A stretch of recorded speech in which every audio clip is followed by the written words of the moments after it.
Welcome to the Elokus podcast. This is class number 14 in the discourse Mimon Afar Yakov.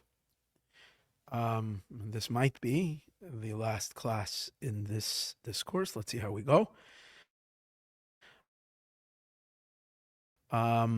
Which is the 8th discourse in the great book B'Shoshek Dimu 5672. So we might be making a siyum today on the 8th discourse. Very exciting. This is class number 2 in chapter 32. And we are going to start now the last paragraph in this Perek. I'm sorry, in this Maamor and in this chapter.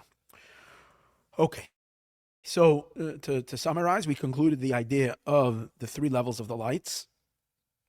How the light, the Or Pnimi, goes through three stages.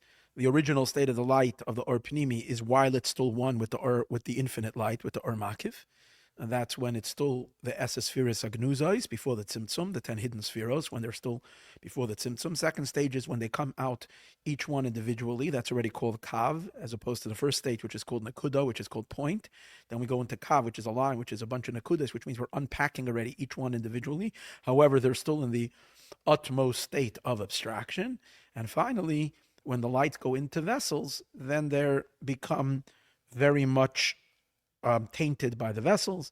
And the last class we learned the reason why the vessels are able to do such a job on the lights and give and bring and make them have already a character. It's because essentially the lights from the very, very get-go have already within them that character. It's just that it is so nullified in the Or Ein Sof, in the infinite light, that you don't see it. And therefore we learned that in the I thought we're holding at the last paragraph. We're actually not. We're holding still. Then I don't know if we're going to finish the Maamor today. We're still holding at the end of the first paragraph in chapter 32. So we were learning that the reason they become finite when they go into the vessels is because at the very, very get-go, in the Or Ein Sof itself, this is not the light that God is just emanating to illuminate for himself, just to express his infinity. This is already an intended, this is a state in the Or Ein Sof where he's already, so to speak, dimming his light within himself because he's intending a recipient. He's already Aliyas Haratzon, it's already the will of the world, it's already a hashara, it's already an estimation to shine in a state of gavul, of limitation, and an Ola B'Tzaynai, and for no reason but because his will is that way, he decided that the number should be 10. However, we learned in the last point we learned that Hagabala, that limitation that there is in that in the source itself. And remember, we learned that the example of the soul would be that this is not, like there is the soul itself, and there is the first emanation of the soul, the pure light of the soul. But then there is the fact that the soul is noise koiches, the fact that the soul carries within it all its properties, all its powers. That's not the pure soul itself. That's the fact that the soul has within it powers. However, in the state when they're in the soul, those powers are completely melted into the soul to the point that you don't even notice powers. But these are really powers. And it's only when the soul will register in the body and the powers will go into a body, that's when you will really notice these limited features within the soul. The same is also with the Or Ein Sof.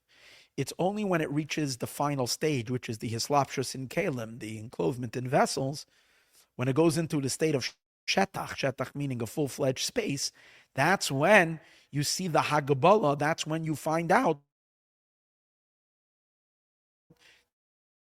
that there are 10 spheres in the Or Ein Sof.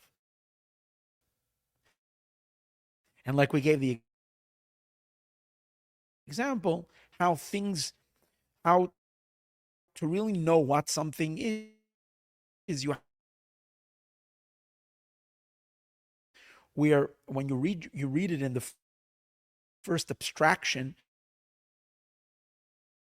the two different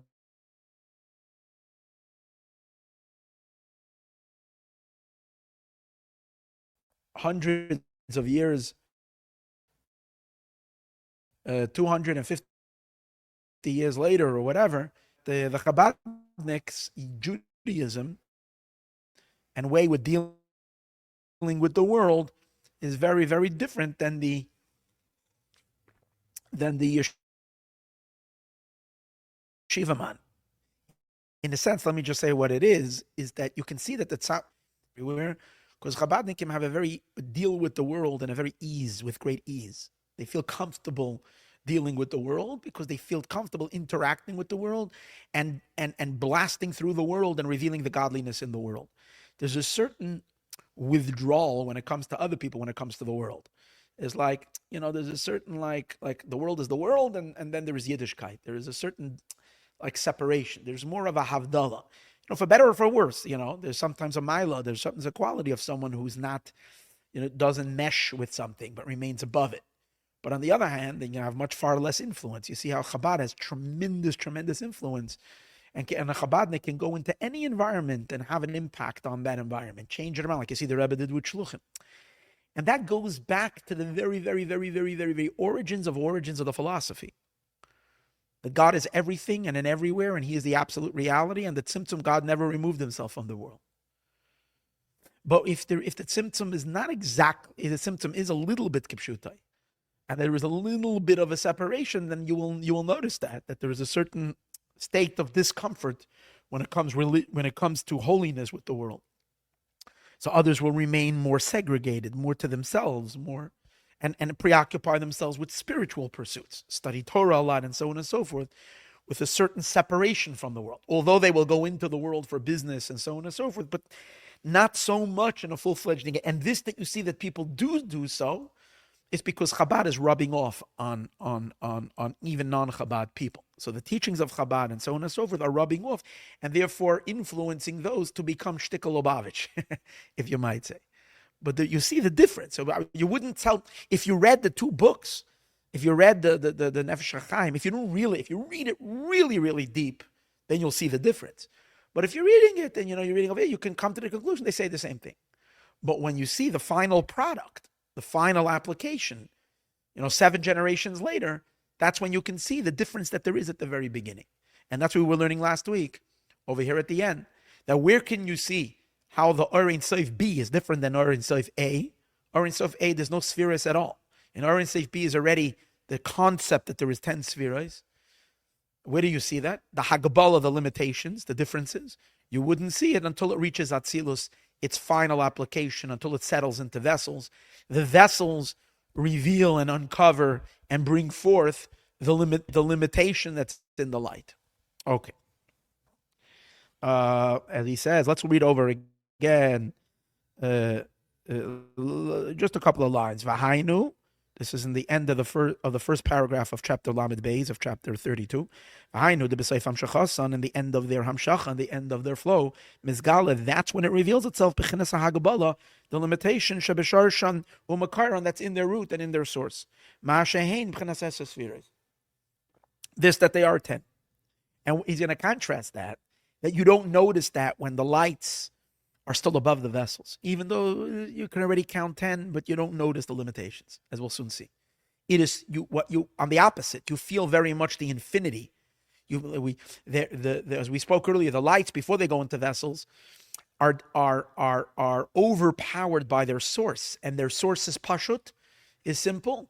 Therefore, even though there is already a slight hints of differentiating notes, like the vanilla, the chocolate, the strawberry. I'm sorry for being so coarse, but just for the is already there. The chesed, the gevurah, the faris, they're already they're there already, but you don't notice them. Why? Because the Ein Sof, the fact that this is a ray of Ein Sof is dominating over here, so you don't feel and you don't sense limitation. Although even in the source there's already a limitation. But that limitation is not seen, as he's going to explain in a moment. What is sensed is just infinity. However, once the light goes into the vessels, now you sense Hagabala, you sense limitation. And you can figure out that there is limitation also in the source. And and that is because the klal in esas spheres, because the general concept of the 10 spheres, agnuzas that are hidden, who hashara is already not the or in sof as it is to itself, but it's already an estimation to illuminate in a measured manner and in a limited manner. So this reveals itself at the end of the hamshacha, at the end of the download, when the lights settle into vessels. As the bechol davar, by everything, ikr v'amitis in yanoi, its primary truth of what it is, mizgala, reveals itself, b'soif hamshacha davka, when it fully is in manifest state. So that's when you get a real sense of what something is. When it's in full action. You can judge something. Hamaisahu ikar, the Rebbe always says. Action always tells you the most about something. Because in the action is when something really gives out its essence. It's the action and the final state is the most diminished, but yet it's the most telling of what it is in its essence. So you can really know a person, a person's essence from their behavior. When you talk philosophy with a person, you don't really get to know who they are. Yeah, they can cover up on who they are. But when it comes to their behavior, that's when their deepest self expresses itself. Now he's going to say that's what it is. Because the 10 spheres agnuzois, he's going to say that the 10 hidden spheres are a blend of Hagbala and Balik. They're a blend of limitation and limitlessness. Why? On the one hand, it's taking place in the Ein Sof, so it's pure Ein Sof. On the other hand, it's Esa Sphira, so that's already Hagbala. So therefore, you can encounter these 10 spheres agnuzais and completely miss the fact that there's 10 spheres there. And all you sense is the Or Ein Sof. Or you can encounter the Esa Spheres and feel the limitations in them, how it's not Or Ein Sof, how it is already has a Hagbal. So these are two opposite features in the Esa Spheres agnuzos. The Esa Spheres agnuzos because the 10 hidden spheres. Even though the intention over here is that it should be meir, it should shine in a measured manner and in a limited manner, it's still in a state of Ein Sof. This is happening purely in the Ein Sof light. Because they're still included in the Or Ein Sof, in the very, very essence of the Or Ein Sof. And therefore they are in a state of Ein Sof, which means without a limitation, without an end. Because they're in such a lofty state, they themselves are Ein Sof. They're 10 spheros, but at the same time they're Ein Sof. That for themselves they're infinite. And also because they're submerged completely in the Ein Sof. So that makes them even more Ein Sof than they are on their own. The fact that they are included, the fact that Or Ein Sof B, so to speak, is embedded in Or Ein Sof A, where you don't see anywhere where Or Ein Sof A ends and Or Ein Sof B begins. It's all one singular Ein Sof. And you need a tzimtzum even to begin to, a tzimtzum b'derech siluk, in a manner of complete removal for it to even begin to show, right? But in its origins, it's completely submerged and unified and embedded and one with the Or Ein Sof. So for that reason, when you encounter it, all you see is Ein Sof. Remember when we spoke about the tzitzis, that the fringes that are at the end of the four-corner garment have to be from the same material like the garment. Which means that even though it's an or pnimi, it's the fact that their fringes represent a limited light, but from the same material mean it's made up. It's something separate. Remember, when the fringes are not a continuation of the talit. It's not like the garment itself becomes the fringes. It's tied on, but it's the same material, which means it's made up of the same infinity.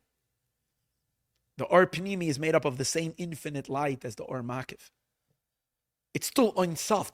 Ein Sof. There's nothing else but Ein Sof over here.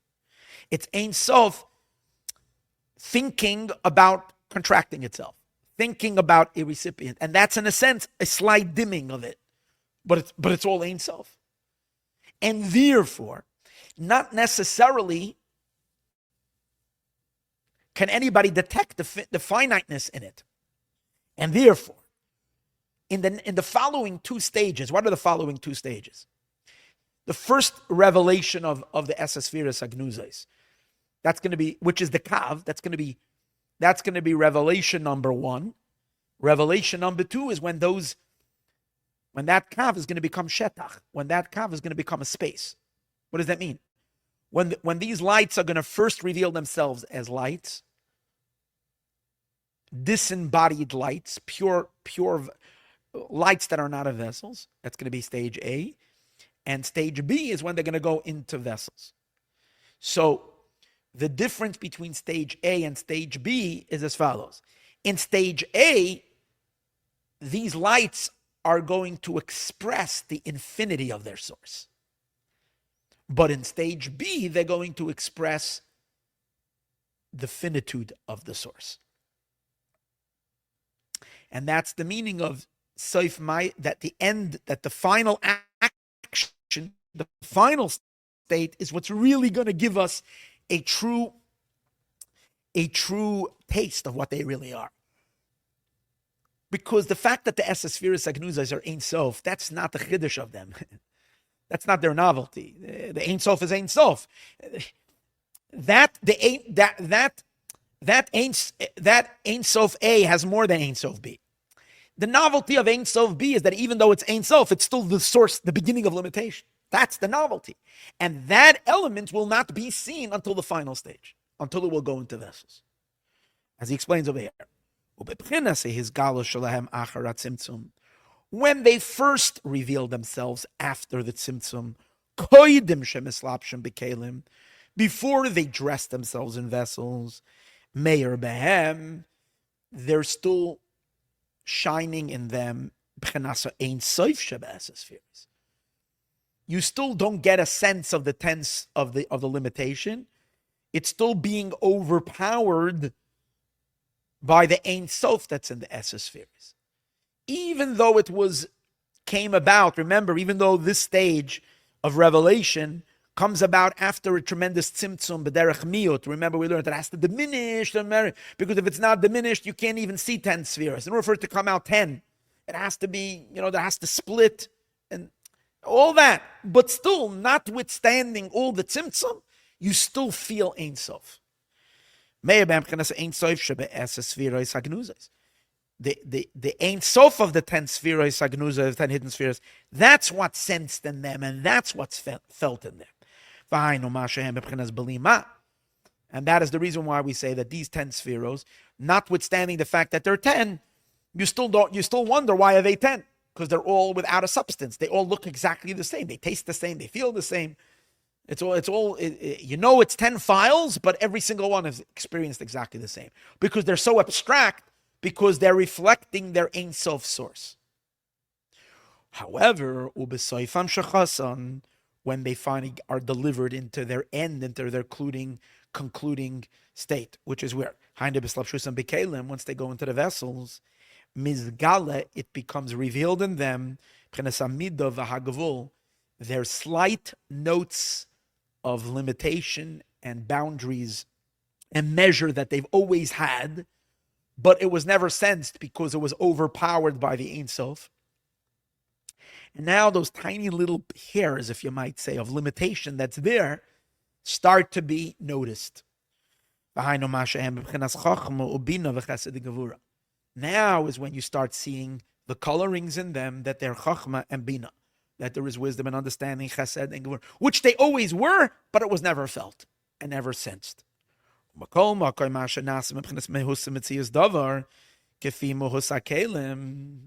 However, this that they become a substance. Remember, once the light go into the vessels, the containers make them become very much like the substance, like the vessels. The green light makes the green glass makes the green light become green, and the red light makes the plain light become red. The only reason why the green light will become green and the red light will become red is because essentially it was always green, it was always red. It had it in it from the very get-go to be that way, but it was always blocked by the power of the light. As he said, this, that once they go into the vessels, they become very much like the vessels. And which is the kalim that bring that out, the vessels bring that out. Rak, however, it's because essentially they are already in a state of Esses. It's just that it wasn't felt, and not only are there 10 spheros when they were disembodied from the kalim, but they were emanated already. Even before they were emanated, they were already 10 spheros. Because the moment Hashem has a will to illuminate in limitation, it's 10 spheros already. But it's 10 spheros inside the Ein Sof.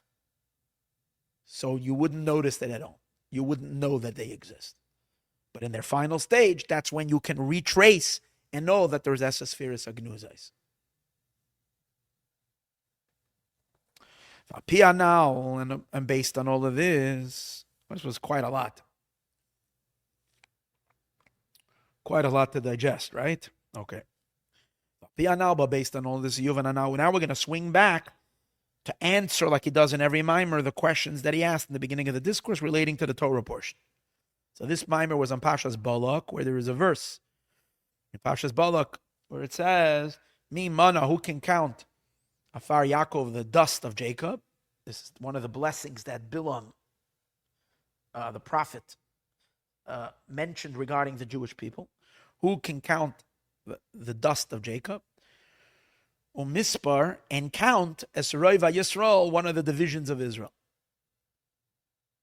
So if you remember, he asked one question. Now, most of the discourses he asks a few questions. Here he only asked one question.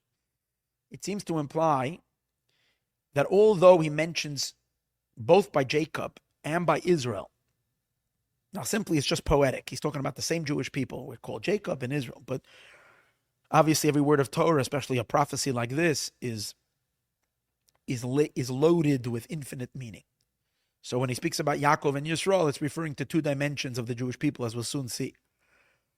And even though the implication is that both of them cannot be counted, he's wowed by the boundlessness of the Jewish, by the limitlessness of the Jewish people. Yet, the expression of uncountability, that you cannot count, by Yakov, is stronger than his expression of inability to count when it comes to Israel. Because the word me, which means who, is only stated at the beginning of the verse. Me mana, who can count? If it would have said me mana, and then it would have said again after Afar Yakov, the dust of Yakov, and it would have repeated again, umi misaper, and who can count Reuven Yisroel, the divisions of Israel, then the impossibility to count, the wowing of how numerous they are, would be equal by Jacob and by Israel. But since it doesn't say that, and it says me mana, who can count the dust of Jacob, that's outright, without a question that they're not countable. Second half, umispar, and count, even though the simple meaning is and who can count, the same word umi and who is applying to the second half of the verse also, but it's a little weaker over here. It could also be read umispar, and count the division, which means that the division of Israel could be counted. So this is what he's going to explain over here, that it really is two levels. And it's based on what we learned over here. What are we learning? That the lights that are flowing into the cosmos, the divine investment into creation and into the sum totality of all of existence goes through stages. First, it's utterly infinite. That's even before the Esespheres Agnuzais. That's just the Orin Sof A, like we discussed earlier. Pure Spheros Ein Kates, without an end Spheros. That's purely, obviously, infinite, not possible to count at all, infinite, endless. Then there is the next stage, which is the Esespheres Agnuzais, the 10 hidden spheres. We're here, although there is somewhat of a limitation, but the limitation is utterly canceled in the non-limitation. As we learned earlier, that even the spheros themselves are Ein Sof. The attributes, each one is Ein Sof, and especially the fact that they're nullified in the infinite light. So on this, we can also say, hands down, infinite. How about the lights before they settle in vessels? Oh, here already we said we can count 10. So there seems to be some kind of accounting. Count 10 spheres. However, in truth, it's still, if the level before Kalim, they're still pashut. Remember we learned? They're still simple. You don't even notice that one is chachma bina because it's still infinite. Belim ma, without substance, means it's still not countable. So we have 3 levels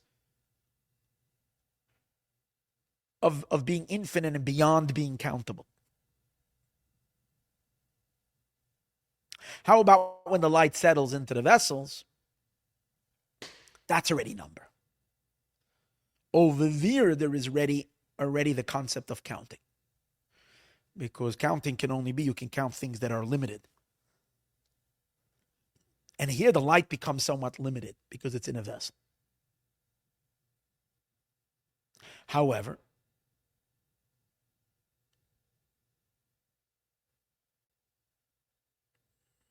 okay, we'll leave the however. We're going to get to that soon. So you see, so this is where we're going to follow now. And he's going to explain. I'm just going to give you a little bit of an outline before we learn inside to make it easier. That ordinary Torah and mitzvot help us through the Torah and through the mitzvot. We engage with the sphirot. We interact directly with the divine attributes. Now hold on, let me make another introduction. Our souls, on our own, we are rooted in the vessels, in the containers of the sphirot. The vessels of the sphirot are real limitation. I mean, it's not the limitation of creation, because creation only starts in the world of creation. This is still the world of emanation, and even the vessels are divine. But for our discussion over here, it's like real limitation. That's where our souls come from. Our souls come from the vessels, from the containers. Through Torah and mitzvahs, we engage with the light. We become absorbed. We elevate our souls into the light. He's going to refer to it as an intimacy. It's like a bonding male and female. So the woman becomes part of the man. And the man becomes part of the woman. They merge together as becoming one. So our souls, which are the female element, like the vessel, the container, merges with the light. And that merging, that zivug, what does it do? Right? In that sense, we're encountering God, but where God is already in a level of number. However, since these lights are essentially